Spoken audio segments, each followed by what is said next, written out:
Good morning mga kaibigan. Ito po tayo ngayon sa may Pedro Hill Residences. Ayan. At sa nakita nyo, nandito po ang ating mga kababayan.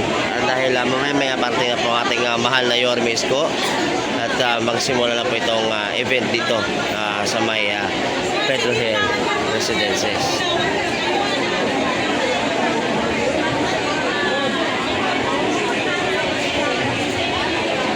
Lungsod ng Maynila, nais lamang po nating i-welcome ang pagdating ng mahal na Yorme ng City of Manila.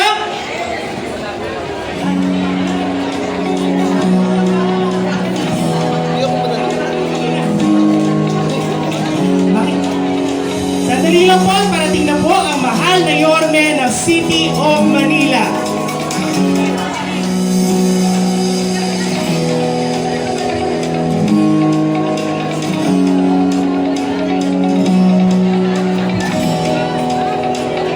Ng City of Manila, Mayor Isko Moreno. Sinasamahan din po siya ng mahal na Vice Mayor ng City of Manila, Vice Mayor G. Atienza. Palakpakan po natin!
Sa ating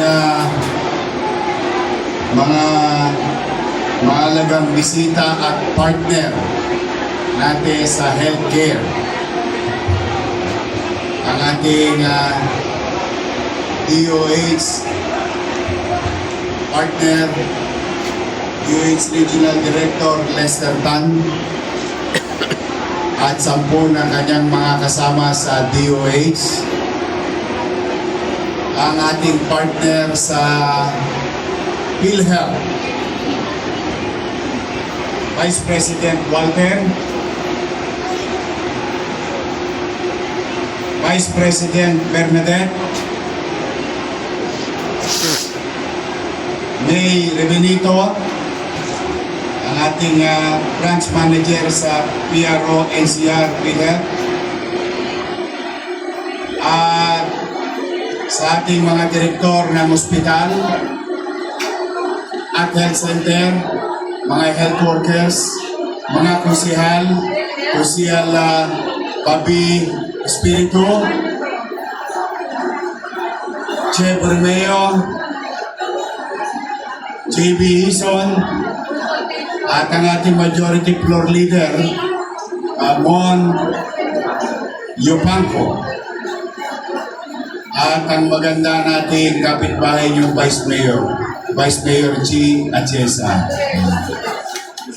Sa mga taga Pedro Hill, Barangay Chairman, Kagawad, Secretary Treasurer Tanod, mga Batang Maynila, at siyempre ang aking mga pinakamamahal na nanay at tatay ko. Mga lolo at lola ko na may asin pa. Sana all. Una po, taos puso ang pasasalamat sa ating partner sa national government, ang PhilHealth at DOH, sapagkat napansin nyo ba nadadala sila sa Maynila ngayon? Opo, dala ng lagi kong binibilin sa ating Manila Health Department Director, Grace Padilla, na mas sigurado ng mga pasilidad natin pangkalusugan, ospital, health center ay laging handa, magiliw, at may mahihita ang tao. At marami yan. Serbisyo, gamot, at kakailanganin. Yan po, kung narinig nyo ang ating Vice Mayor kanina, in a matter of less than 2 months, binuksan natin ang ikapitong ospital sa lungsod o what you call Paseco Hospital. At tapos, matanong ko nga yung mga nanay at tatay ko, sino ba sa inyo maraming minahal? Yun, isa. Maraming minahal, dalawa. Sa lahat ng maraming minahal, baka barado na puso nyo. Ha? Pero pumanatag kayo dahil sa tulong ng DOH, sa tulong ng PGH, sa liderato ni Grace Padilla, Direktor ng Manila Health Department, at sa ng kanyang mga kasama, ang ospital ng Maynila, hindi lang may MRI, hindi lang may CT scan, hindi lang may mammogram, hindi lang may ultrasound, hindi lang may x-ray, mamimili ka pa. Gusto mo stationary or mobile x-ray. Meron na tayong cath lab. Garme, para saan po ba yung cath lab? Para ba yan sa pusa? Di po. Yan po, yung makina na yan ay kayang gawin o what you call the angiogram procedure. May na-angiogram na ba sa inyo? Wala pa? Talagang malulusog ang mga lolot-lola ko. Dala yan ng insure.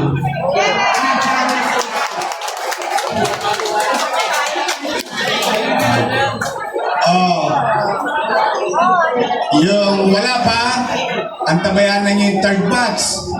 O baka kasi mabagal yung inyong tawag yung submission. Pero konti na lang ang natitira. Wala na pong problema ang Maynila sa pagbili ng gatas. Ang may problema, yung kumpanya. Naubos lahat ang paninda nila. At napag-alaman ko na yung insure imported pala yun. Hindi pala yun nagagawa dito sa galing pa Singapore. Kaya pag nauubos, umorder pa sa Singapore. But anyway, going back, mahal po magpa-angiogram. Baka may kakilala kayo. Ipagtanong nyo kung totoo ba yung sinasabi ni Yorme. Pagkatapos natin mag-angiogram through the help of PGH, UPPGH, and other partners in DOH, and National Government Hospital, kalaunan, malay ninyo, magkaroon na tayo ng angioplasty. Alam niyo po ba ang ibig sabihin ng angioplasty? Yung tubo, parado, ibubuka, lalagyan ng barbula, tuloy ang daloy ng dugo sa puso. Napakalaga po sapagkat na isa sa mga silent killer na sakit sa ating mundo, hindi lang sa Pilipinas sa mundo, ay ang atake sa puso. With proper diagnostic equipment at maagap, katulad ng programa natin ngayon, maagap na pagtugon sa kalusugan ng ating mamamayan, mas hahaba ang buhay.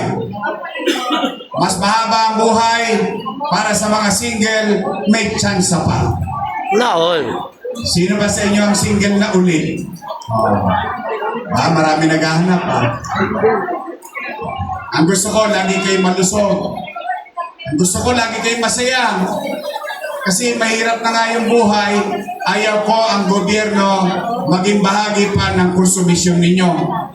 gusto ko, pag pumunta kayo sa pamahalaan, kahit papano, may tugon. May tugon sa pangangailangan ng kanyang mamamayan. So, ngayong araw na ito, nagkakasama-sama tayo. Dahil, maganda ba yung health center nyo? Social ba? Mas maganda pa sa Makati? Ay, kasi malapit na tayo sa Makati. Ganda-ganda.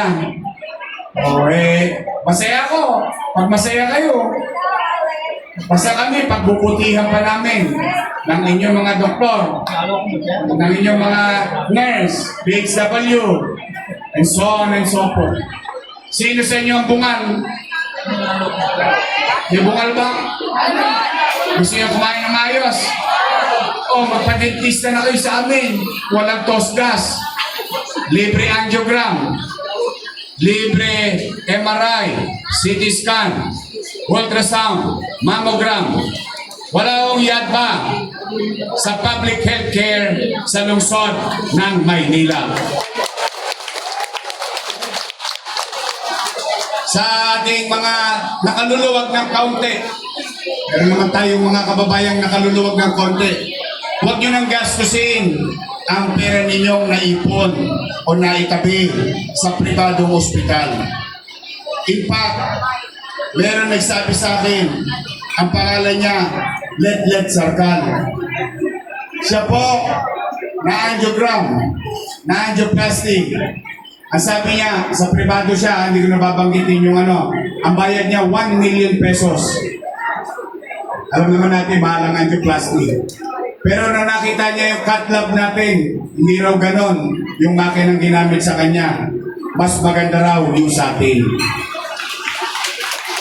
So, ang punto ko sa mga nakaluluwag, halika na, tipirin nyo na yung pera nyo. Ibenta nyo na yan sa Gedli. Ipukin nyo yan.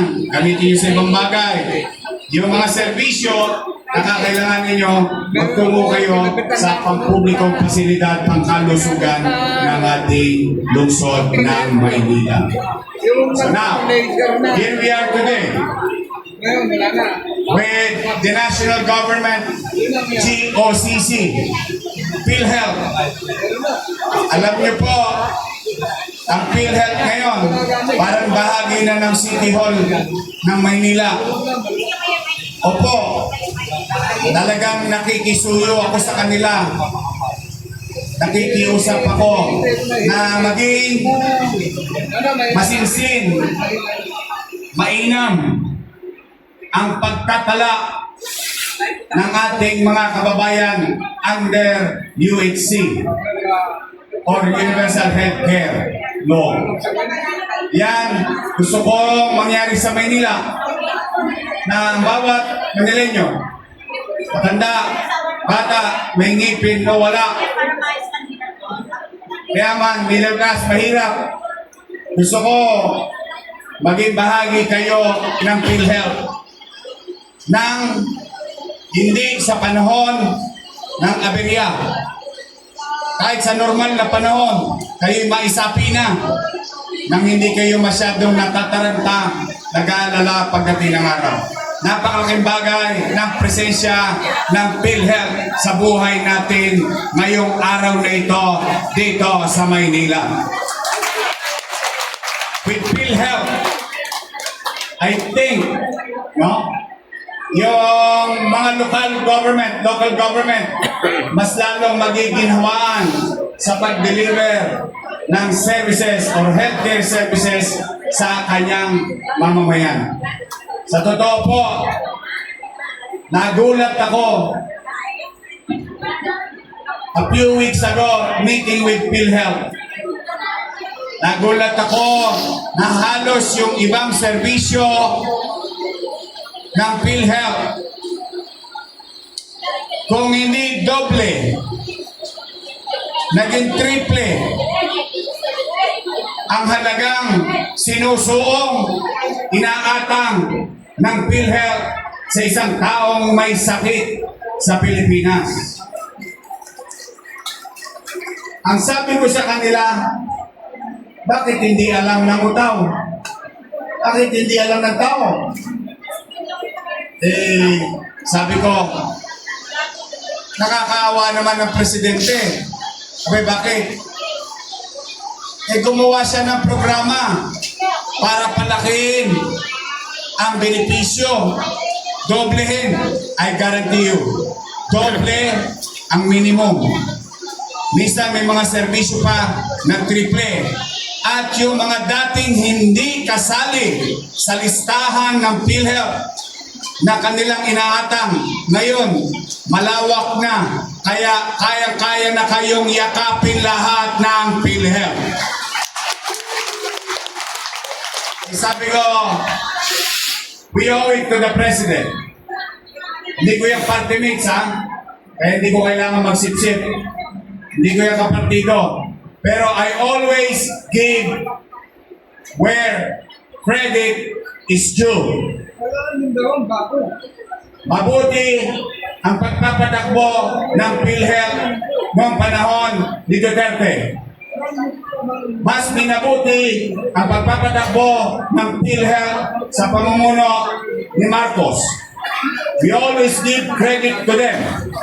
Yan ang isang bagay na kapag nagkaroon ng continuity sa gobyerno, nawala ang mga politika, tao ang makikinabang.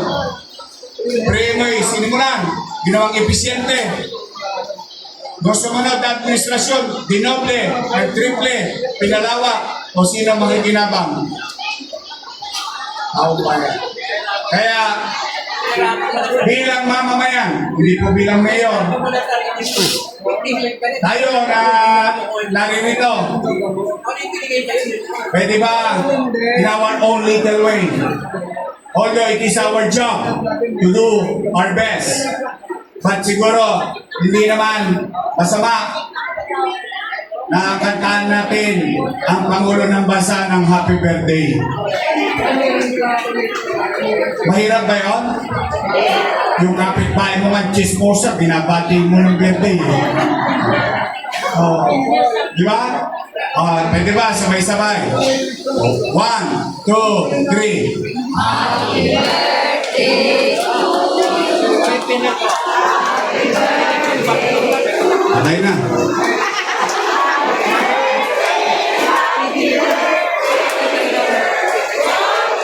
Saba. Happy birthday.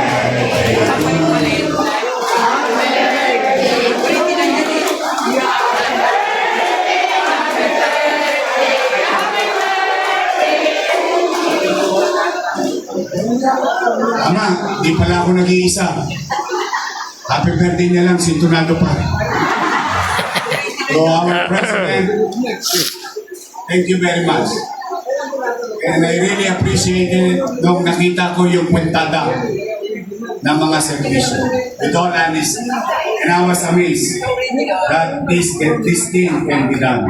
So, sa inyo po, mga nanay ko, mga tatay ko, maganda pa yung condominium. Maganda. Sabi ko sa mga bisita natin, inutang ko yan. O yung inutang ko, napakinabangan ba ng tao? Ayan o, hospital. Gamit. Kaya ako, sabi ko sa inyo, itaraos ko kayo. I'm happy that today, the start of a new day, better days coming to Manila with our partnership with DOH and PhilHealth. Sa atin naman, yung mga nanay-tatay ko, abangan ninyo, magkikita tayo sa October.